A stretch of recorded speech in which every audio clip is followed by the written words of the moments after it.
આત્માને પરમ શાંતિ આપે એવી પ્રાર્થના.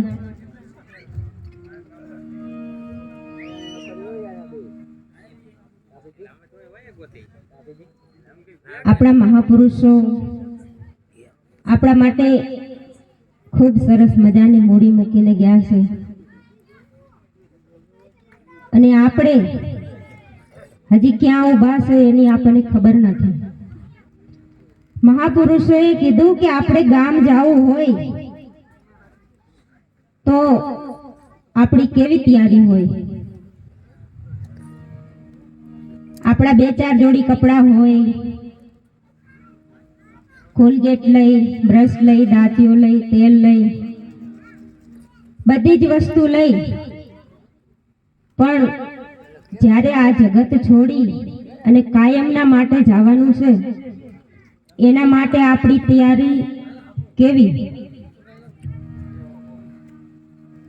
એટલે મહાપુરુષોએ કીધું કે રામ કહું તો કોટી રામ, કૃષ્ણ કોટી હજાર, આમાં ક્યાં રામને પકડી તો બેડી ઉતારે પાર.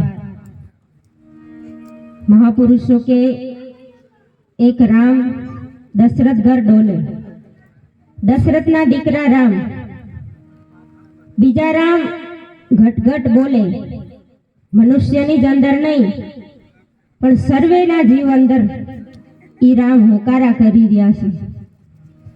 ત્રીજા રામ તો કે શકલ પસારા બધે જ છે અને ચોથા રામ ઈ ન્યારા. તો કેનું ભજન કરી તો આ જીવનો ઉદ્ધાર થાય? મહાપુરુષોએ એવું કીધું,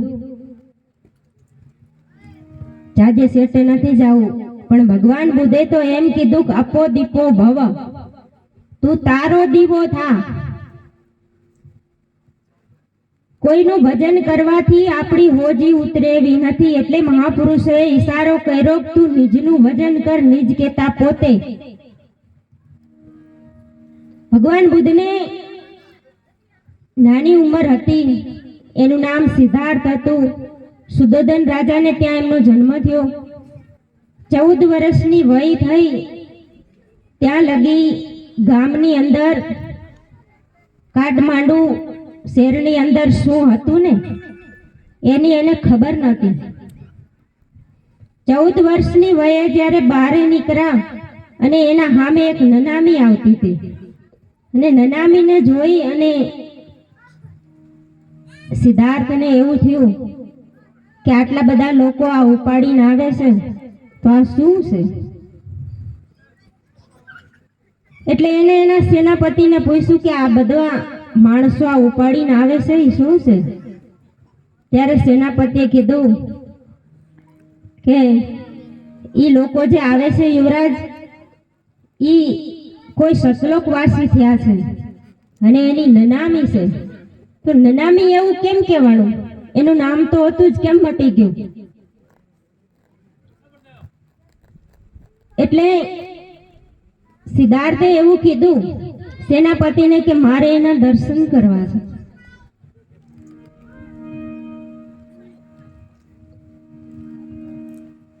એટલે સેનાપતિએ લોકોની વચ્ચે જઈને કીધું કે ભાઈ આપણા યુવરાજ સિદ્ધાર્થને આ નનામીના દર્શન કરવા છે તો થોડી વાર એમને નીચે ઉતારો. એટલે એના ઉપરથી કપડું હટાવી અને નનામીના દર્શન કરાવ્યા. ત્યારે સિદ્ધાર્થે એવું કીધું કે આના તો હાથ છે, પગ છે, મુખ છે, તો આમાંથી ગયું શું? મહાપુરુષો અહીંયા વળગેલા છે કે આમાંથી ગયું શું? એટલે કબીર સાહેબે કીધું કે શ્વાસ શ્વાસ में नाम ले, मिथ्या श्वास मत खोई, ना जाने यह श्वास को फिर आवन होय ना होय.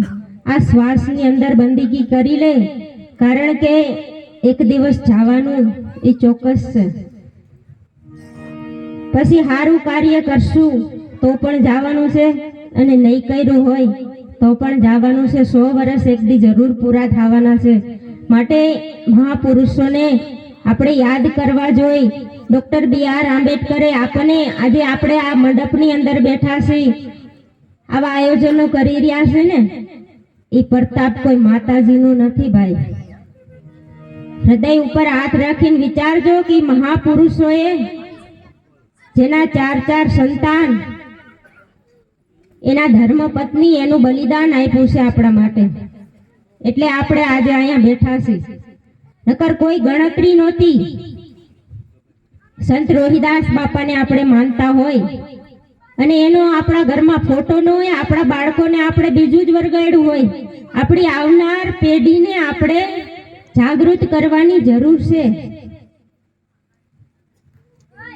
મહાપુરુષોએ, સંત રોહિદાસ બાપાએ તો એવું કીધું કે માંસ ખાધે મંડગે, ઉપજે અંતરઘાત, કૈરા વૈનાના કરમ લાગે, સત બાંખે રોહિદાસ. આ માંસ ભખે તે માનવી, પ્રત્યક્ષ રાક્ષસ જાન, તાકી સંગત ન કીજીએ, પડે ભજનમાં હા. સંત રોહિદાસ બાપા કે તારા ભાણામાં મસાણ. વિચાર તો કરો, ઈ મહાપુરુષ ક્યાં ઉભા રહીને બોલ્યા હશે. હજી આપણે નો સુધરા. શું કામ આપણને અલગ રાખવામાં આવે છે? કોક દી ખાટલામાં પડ્યા વિચાર તો કરવો જોઈએ ને.